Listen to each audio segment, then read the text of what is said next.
बिहार में विधानसभा चुनाव से पहले एनडीए गठबंधन दो फाड़ होता हुआ नजर आ सकता है।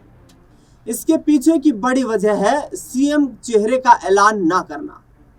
इस बार बीजेपी और जेडीयू के बीच यही रस्साकसी है कि सीएम चेहरे का ऐलान आखिरकार क्यों नहीं किया जा रहा है। जेडीयू को 2024 में ही ये उम्मीद थी, जिस वक्त वो 2023 में ही शामिल हो गए थे एनडीए गठबंधन में, और उसके बाद नीतीश कुमार ने 28 जनवरी 2024 को जिस तरीके से 9वीं बार बिहार के मुख्यमंत्री के रूप में शपथ ली थी, तो बीजेपी से जेडीयू को ये उम्मीद थी कि एनडीए गठबंधन में बिहार में विधानसभा चुनाव में नीतीश कुमार को ही चेहरा बनाया जाएगा। उसी के आधार पर एनडीए गठबंधन में नीतीश कुमार और उनकी पार्टी शामिल हुई।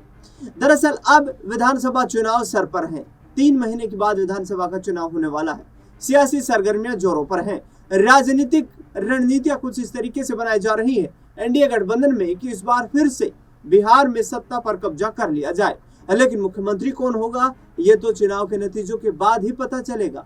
भारतीय जनता पार्टी के नेता लगातार यही बयान देते नजर आ रहे हैं। अब ऐसे में आगामी वक्त में जेडीयू क्या बीजेपी के साथ चुनाव लड़ने के लिए तैयार रहेगी, ये बड़ा सवाल है। क्योंकि चाहे ललन सिंह की बात करें, चाहे नीतीश कुमार के बेटे निशांत कुमार की बात करें या अन्य आरजेडी के नेताओं की बात करें, वे सीधे तौर पर ये कह रहे हैं कि बिहार में मुख्यमंत्री तो जेडीयू का ही होगा। लेकिन इसके तुरंत बाद बीजेपी नेताओं की तरफ से प्रतिक्रिया सामने आ जाती है। वो सीधा कहते हैं कि कोई प्रत्याशी या कोई चेहरा बिहार में विधानसभा चुनाव में नहीं होगा। हमारे तमाम कार्यकर्ता हमारी पार्टी का चेहरा है, हमारे गठबंधन का चेहरा है, और उसी आधार पर रणनीति तय करेंगे जब हमें पूर्ण गठबंधन को यहाँ पर बहुमत मिलेगा। यानी कि सीधे तौर पर कोशिशें कुछ इसी तरीके से की जा रही है। लेकिन आपको बता दें कि बिहार में नीतीश कुमार की पार्टी के कई नेताओं ने अब इस तरीके की बयानबाजी की है कि उन्हें एनडीए गठबंधन को छोड़ देना चाहिए।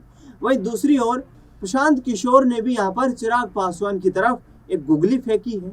अब उस गुगली पर कैसा शॉट लगाएंगे, क्या उसे डिफेंड करेंगे, क्या उस पर शॉट लगाएंगे, ये निर्धारित करना है चिराग पासवान को।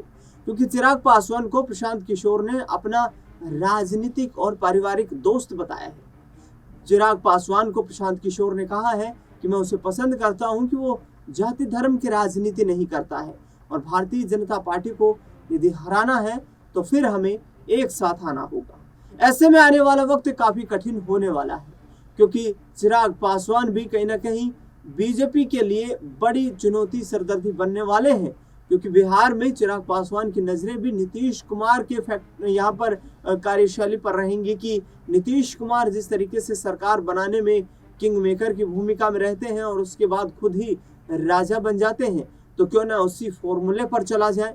वहीं जीतन राम मांझी भी इसी तरीके के कुछ ऐलान करते हुए नजर आ रहे हैं, जिनकी तरफ से साफ तौर पर कहा जा रहा है कि हम 243 विधानसभा सीटों पर तैयारी कर रहे हैं, हम कहीं पर भी कमजोर होकर नहीं बैठेंगे। ऐसे में दिलचस्प देखना यह होगा कि क्या इस बार फिर से एनडीए गठबंधन पर बिहार की जनता अपना विश्वास जताएगी, या फिर इंडिया अलायंस जिसमें तेजस्वी यादव तेज रफ्तार तेजस्वी सरकार दवाई सिंचाई पढ़ाई कमाई और कार्रवाई की सरकार की बात कर रहे हैं, क्या वही सरकार इस बार बिहार में बनने वाली है। क्योंकि तेजस्वी यादव को इस बिहार विधानसभा चुनाव में बहुत कुछ उम्मीदें हैं। एनडीए गठबंधन के लिए सब कुछ खोने को है, तो इंडिया गठबंधन के लिए इस बिहार विधानसभा चुनाव में खोने के लिए कुछ भी नजर नहीं आता है। देखना दिलचस्प होगा कि आने वाले वक्त में आखिरकार नीतीश कुमार का क्या रुख रहेगा।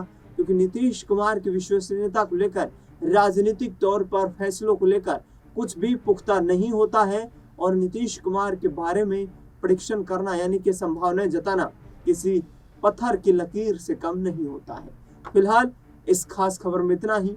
देश दुनिया से जुड़ी तमाम बड़ी खबरों के लिए देखते रहिए SPN9 न्यूज।